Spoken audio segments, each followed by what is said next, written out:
Մանկական պալիատիվ խնամքի թիմը ևս մեկ տնային այց է կատարում երեխային և նրա ընտանիքին հարմարավետ և ծանոթ միջավայրում մասնագիտական աջակցություն ցուցաբերելու համար։ Բուժառուն մանկական ուղեղային կաթված ունեցող 14-ամյա Վահեն է։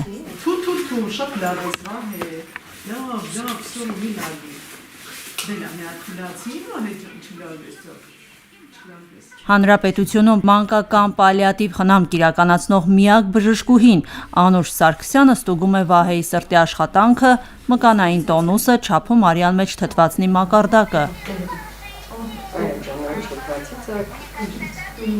Վահեին պալիատիվ խնամքի բուժանձնակազմն այցելում է ամսական մեկ անգամ, բայց այս փուլում, երբ նրա առողջությունը պահանջում է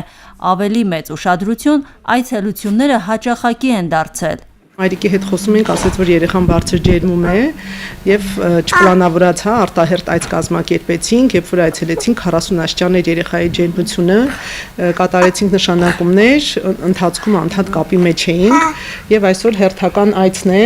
վիճակը գնահատում ենք անհամեմատ լավ։ Հիվանդությունն ախտորոշվել է 5 ամսականում, 32 շաբաթականում թթվածնային քաղցով ու բարձր բիլիռուբինով ծնված Վահեն տարիների ընթացքում տարբեր բուժումներ է ստացել Հայաստանում եւ դրա սահմաններից դուրս։ Մայրը Հասմիկ Թահմազյանն ասում է, այսօր էլ շարունակում են փնտրել բուժօգնության լավագույն միջոցները Վահեի համար։ Բարեբախտաբար ինտելեկտը պահպանված է,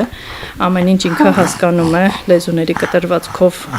Օտար երկրում ապրել ենք, լեզուն շատ արագ ընկալել է, անգամ լոգոպեդների հետ աշխատանքը առանց թարգման չի կատարվել տարիների ընթացքում,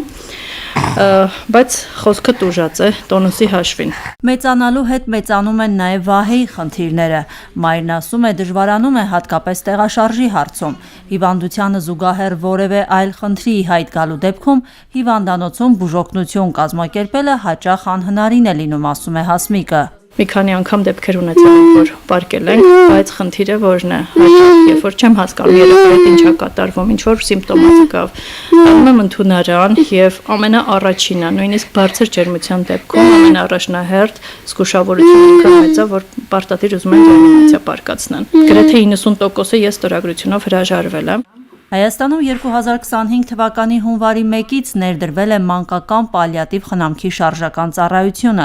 Առողջապահության նախարարության աջակցությամբ սկսված պիլոտային ծրագիրն անբուժելի, կյանքը սահմանափակող հիվանդություններով երեխաների համար է։ Ծրագրից օգտվում է Երևանում եւ մայրաքաղաքին հարակից մարզերում ապրող 40 երեխա։ Ուսումնասիրվել է միջազգային լավագույն փորձը։ Ծրագրի ընթացքում տեսանք, որ շատ երեխաներ բավականին լուրջ խնդիրներ ունեն եւ ծնողների համար իսկապես շատ մեծ հնարավորություն էր իրենց լսելու, իրենց որոշակի աջակցություն ցուցաբերելու, նաեւ քանի որ սկսեցին գնահատել երեխաների վիճակը,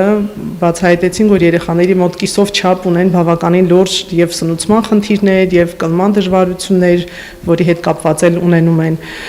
սնուցման դժվարություն եւ փոքր քաշ եւ փոքր հասակ։ Փորձնական ծրագրի նպատակը ծանր անբուժելի հիվանդություններով տառապող երեխաներին համապարփակ պալիատիվ խնամք տրամադրելն է։ Խոսքը քաղցկեղի, նյարդադեգեներատիվ խանգարումների, ուղեղային կաթվածի ծանր ձևերի, ինչպես նաև կյանքի որակը եւ տևողությունը զգալիորեն նվազեցնող գենետիկական պաթոլոգիաների մասին է։ Ամեն երեխային եւ նրա ընտանիքին տրամադրվում է անհատական աջակցություն, ներառյալ ցավի եւ անհանգստացնող այլ ախտանիշների կառավարումը, հոգեբանական ու սոցիալական օգնությունը։